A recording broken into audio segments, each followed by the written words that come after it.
اللهم صل على سيدنا ومولانا وعلى آل سيدنا ومولانا محمد.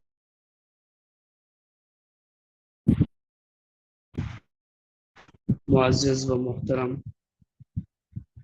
حضرات و خواتین معلمات، السلام علیکم ورحمۃ اللہ وبرکاتہ۔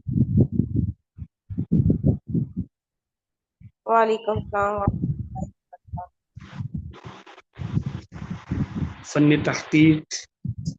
کو قدم بقدم سمجھتے ہوئے آج جو چند نکات ہم نے اپنے دل و دماغ میں سمانے کی کوشش کرنی ہے، ان میں سے پہلا جو نقطہ ہے وہ ہے کہ ایک تحقیق کار کے، ایک ریسرچر کے اوصاف کیا ہونے چاہیے، یا ایک محقق کو کن صفات کا حامل ہونا اس مقصد کے لیے ضروری ہے کہ وہ تحقیق کا حق ادا کر سکے۔ اس حوالے سے یہ بات ضرور ذہن میں رکھی جائے کہ ہر شعبے کے لیے، ہر میدان کے لیے، ہر کام کے لیے ایک موزوں شخصیت کا ہونا ضروری ہے، اور اسی طرح شخصیت کا موضوع ہونا ضروری ہے۔ اگر آپ اپنی شخصیت بنا آگے کام کرنا بھی آسان ہو اور حق آگے بڑھے، اگر ویسی سیریس یا میں خود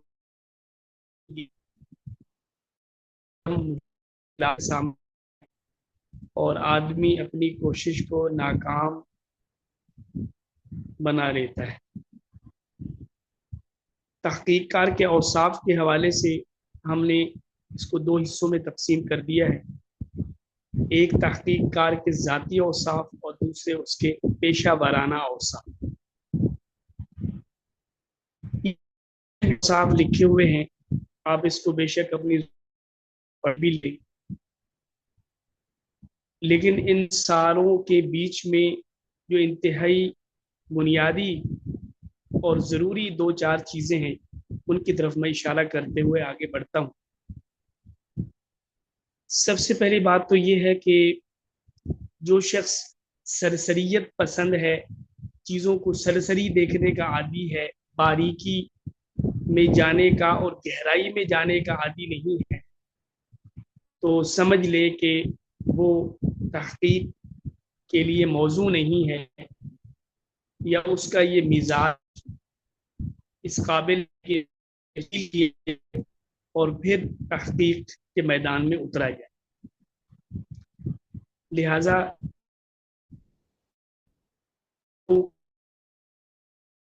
جانا اور ری ایکشن دینے والا مزاج ہونا یا مطالعے سے دور ہونا، یہ چیزوں کو گہرائی سے دیکھنے کا عادی نہ ہونا، یہ آپ کے لیے بہت زیادہ نقصان دہ ہو سکتا ہے، لہذا اس سے بچنے کی بہت زیادہ ضرورت ہے۔ دوسری اہم ترین چیز ہے کہ اس کا غیر جانبدار ہونا، تعصب سے خالی ہونا اور انصاف پسند ہونا۔ اس لیے کہ ایک محقق اس لیے نہیں ہے کہ وہ بس ادھر ادھر سے کوئی مواد جمع کر کے اکٹھا کر لے، یا پہلے سے اپنے بنائے ہوئے نظریات کو ثابت کرنے کی کوشش کرے، یا وہ مخصوص سوچ سے باہر نکلنے کی ہمت نہ کر سکے، اس سے خالی ہونا ضروری ہے۔ ایسا شخص اور ایسا مزاج وہ محقق کا مزاج نہیں ہے۔ محقق یہ ہے کہ وہ یہ طے کر کے آئے کہ میں میں اس وقت جو کچھ پڑھ رہا ہوں میں اس کا نتیجہ بعد میں نکالوں، نتیجہ پہلے سے میں نے نہیں نکالنا۔ کچھ اپنے ذاتی رجحانات ہوتے ہیں، یہ فطری بات ہے، میلان بھی ہوتا ہے، فطری بات ہے، شخصیات کی طرف جھکاؤ ہونا بھی ضروری بات ہے، اسی طرح کسی مسلک کے ساتھ اس کی وابستگی بھی کوئی انہونی نہیں ہے، سب چیزیں اپنی جگہ۔ لیکن جس وقت بندہ تحقیق کے لیے بیٹھے، تو جیسے ایک قاضی جو انصاف پسند ہو، وہ ہر طرح کی سوچ سے اپنے آپ کو خالی کر کے بیٹھتا ہے، اور وہ یہ دیکھتا ہے کہ اس وقت تحقیق کے نتیجے میں، تفتیش کے نتیجے میں جو حقائق سامنے آئیں گے، اس کا وہ فیصلہ اس کے بعد کرے۔ ابھی ایک واقعہ ذہن میں آیا کہ کہا جاتا ہے کہ ایک قاضی کے دربار میں ایک شخص چیختا چلاتا روتا دھوتا ہوا آیا، اور اس حال میں کہ اس کی ایک آنکھ ضائع ہو چکی تھی اور اس سے خون بہ رہا تھا۔ سارے لوگ ایک دم کھڑے ہو گئے، اور دل میں آیا کہ یہ کتنا مظلوم شخص ہے اور کتنا جو ہے پریشان حال ہے۔ یقیناً جس شخص نے بھی اس کے ساتھ ظلم کیا ہے وہ دنیا کا سب سے بڑا ظالم انسان ہے، اور سب جو ہے اس کی طرف انتہائی ترس بھری نظروں سے دیکھنے لگے۔ لیکن صاحب جو ہے وہ ترس نہیں ہوئے، آرام سے بیٹھے رہے، کہا کہ بیٹھیں، آرام سے بیٹھیں، ٹھہر جائیں، شور نہ مچائیں۔ اور سارے لوگ قاضی کے اس رویے کو دیکھ کر بھی حیران ہوئے کہ یہ شخص اس قدر مظلومیت کی حالت میں آیا ہے، اور قاضی صاحب جو ہے وہ ٹس سے مس نہیں ہوئے۔ اس کے بعد پھر تھوڑی ہی دیر کے بعد ایک اور شخص آیا جو اس سے بھی زیادہ واویلا کر رہا تھا، اور اس کی دونوں آنکھیں ضائع ہو چکی تھی، دونوں سے خون بہ رہا۔ اب اس نے یہ دعویٰ کیا تھا کہ اس شخص نے میری آنکھ نکالی ہے، اور وہ شخص جو اس کا جو ہے وہ اذیت کھایا ہوا تھا، وہ جب آیا تو اس کی دونوں آنکھیں جا چکی۔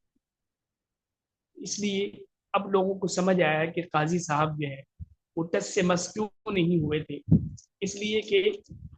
ان کی نظر میں ابھی تک کہانی پوری نہیں ہوئی، حقیقت ان کے سامنے نہیں آئی، لہذا وہ اپنی کسی ایک جو ہے وہ آنکھ کی جنبش سے بھی کسی کو ظالم یا کسی کو مظلوم ٹھہرانے کے روادار نہیں۔ بالکل اسی طریقے سے آپ بھی جب تحقیق کے لیے آئیں تو بالکل منصف مزاج ہو کر، بے رحم ہو کر، غیر جانبدار ہو کر، اپنے ہر طرح کے احساسات اور نظریات کو ایک طرف رکھ کر صرف حق اور حقیقت کی تلاش کے لیے بیٹھیں، تو آپ کو دوسرے لوگ بھی کچھ نہ کچھ اچھے بھی نظر آئیں گے، مسلمان بھی نظر آئیں گے، مخلص بھی نظر آئیں گے،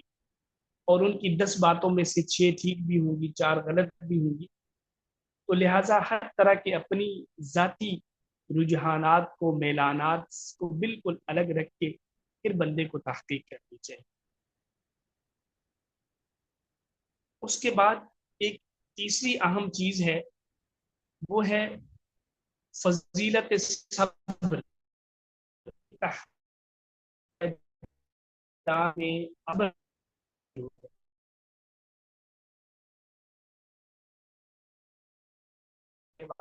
ری ایکشن دینے والا وہ شخص سرے سے تحقیق کی اس کو ہوا نہیں لگی۔ اسی طرح جذبات کی رو میں بہہ کے بات کرنا یا دوسروں کو جذباتی کرنا، یہ بھی اس کا کام نہیں ہوتا، بلکہ وہ ہمیشہ صبر و تحمل کا پیکر ہوتا ہے۔